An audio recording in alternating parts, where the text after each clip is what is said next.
রাজ্য জুড়ে নাকি উন্নয়নের জোয়ার বইছে, অথচ উন্নয়নের জোয়ারের মধ্যে বিহার রাস্তার চরম দুর্ভোগ সহ্য করে চলেছেন মালদার বৈষ্ণবনগর বিধানসভার কৃষ্ণপুর গ্রাম পঞ্চায়েতের চর সুজাপুর বাজার এলাকার বাসিন্দারা। ওই এলাকার রাস্তার অবস্থা এতটাই বেহাল যে রাস্তায় চলাচল করা দুষ্কর হয়ে পড়েছে।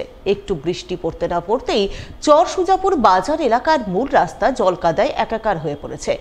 রাস্তা জলকাদা ভেঙে পায়ে হেঁটে চলাচল করা তো দূরস্থ, যানবাহনে যাতায়াত করাও কার্যত অসম্ভব হয়ে পড়েছে, যা নিয়ে রীতিমতো ক্ষোভে ফুঁসছেন এলাকার বাসিন্দারা। এলাকাবাসীর অভিযোগ, এই রাস্তার পাশে রয়েছে চর সুজাপুর হাই স্কুল ও বাজার। এছাড়াও ওই রাস্তা দিয়ে টাউনশিপ এবং পাল্লালপুর ফেরিঘাটে যেতে হয়, ফলে তাদের দুর্ভোগের শেষ নেই। এই সমস্যার কথা তারা বহুবার স্থানীয় পঞ্চায়েত সদস্য থেকে শুরু করে পঞ্চায়েত প্রধানকে জানিয়েছে, কিন্তু এখনো রাস্তার হাল ফেরেনি। কবে ফিরবে সে ব্যাপারে তারা কিছুই জানেন না। কোনো কাজ করছে না 3 বছর থেকে।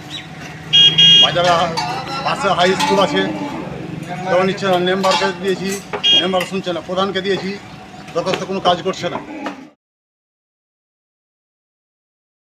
রাজ্য সরকারের অমৃত প্রকল্পের অধীনে সবুজায়ন বৃদ্ধির উদ্দেশ্যে 34 লক্ষ টাকা বরাদ্দে শিশু উদ্যান গড়ে তোলার কাজের শিলান্যাস হয়ে গেল পুরাতন মালদা পৌরসভার 17 নম্বর ওয়ার্ডে। রবিবার নারকেল ফাটিয়ে সেই কাজের আনুষ্ঠানিক শিলান্যাস করলেন পুরাতন মালদা পৌরসভার চেয়ারম্যান কার্তিক ঘোষ। তবে শুধু শিশু উদ্যান নয়, এদিন 17 নম্বর ওয়ার্ডের রশিলাদহ কলোনি এলাকায় পুরাতন মালদা পৌরসভার পক্ষ থেকে 17 লক্ষ টাকা বরাদ্দে নিকাশি নালার কাজে শিলান্যাস করা হয়। এদিনের এই শিলান্যাস অনুষ্ঠানে পৌরসভার চেয়ারম্যান ছাড়াও উপস্থিত ছিলেন স্থানীয় কাউন্সিলর প্রিয়াঙ্কা গাঙ্গুলি চৌধুরী সহ এলাকার বিশিষ্টজনেরা।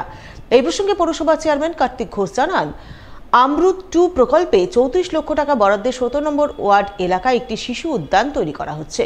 সেই সঙ্গে 17 লক্ষ টাকা বরাদ্দে তৈরি হবে নিকাশি নালা, যার ফলে এলাকার সাধারণ মানুষ উপকৃত হবেন।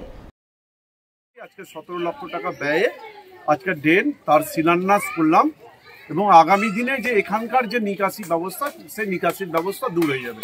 এবং তার সঙ্গে সঙ্গে আমাদের এখানকার যে রশিলাদহ যে কলোনির এখানটা যেটা রয়েছে, একটা গ্রিন স্পেস, আমাদের শহরকে আরো সবুজায়ন করা, আমাদের অমৃত 2 প্রজেক্টে, সেই প্রজেক্টের মাধ্যমে প্রায় 33 লক্ষ টাকা ব্যয়ে 1 বিঘা জায়গার মধ্যে আমাদের একটা গ্রিন স্পেস হচ্ছে।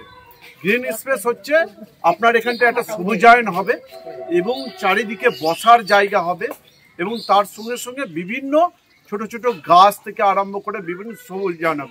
এখানটায় সাধারণ মানুষ এখানটা অবাধে বসতে পারবে, বৃদ্ধ থেকে আরম্ভ করে ছোট শিশুরা থেকে আরম্ভ করে এখানে খেলাধুলা থেকে আরম্ভ করে সব রকম এখানটা করতে পারবে।